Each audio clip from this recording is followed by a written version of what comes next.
தமிழ்நாட்டின் ஒரு அழகான கிராமம். சுற்றிலும் பச்சை வயல்கள்.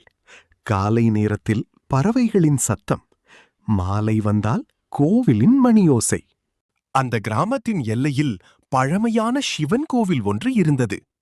அந்த கோவில் மிகவும் சக்தி வாய்ந்தது என்று அனைவரும் நம்பினார்கள். ஆனால் காலப்போக்கில் மக்கள் நகரங்களுக்கு போய்விட்டதால் கோவில் அமைதியாக மாறிவிட்டது. அங்கே தினமும் ஒரே ஒருவன் மட்டும் தவறாமல் வருவான். அவன் பெயர் கண்ணன். 15 வயது சிறுவன். ஏழை குடும்பம். அப்பா இல்லை. அம்மா உடல்நிலை சரியில்லாமல் வீட்டிலேயே இருப்பார். கண்ணன் பள்ளிக்கு போவதோடு சேர்த்து வேலைக்கும் செல்வான். காலை பால் பாக்கெட் கொடுப்பான், மாலை டீ கடையில் உதவுவான். ஒரு நாள் டீ கடையில் சிலர் கண்ணனை பார்த்து சிரித்தார்கள். டே கண்ணா, தினமும் கோவிலுக்கு போயிட்டு என்ன பயன்? சாமி உனக்கு உதவி பண்ணியிருந்தா நீ இப்படி கஷ்டப்படுவியா? அனைவரும் சிரித்தார்கள். கண்ணன் அமைதியாக சிரித்தான்.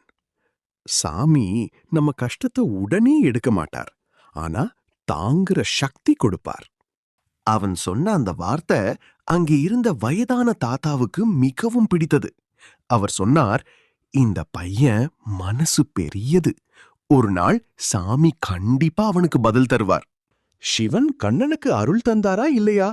கண்ணன் வாழ்க்கையில் என்ன நடந்தது என்பதை தெரிந்து கொள்ள கீழே இருக்கும் லிங்கை கிளிக் பண்ணி ஃபுல் வீடியோ பாருங்கள். Please like, share, comment.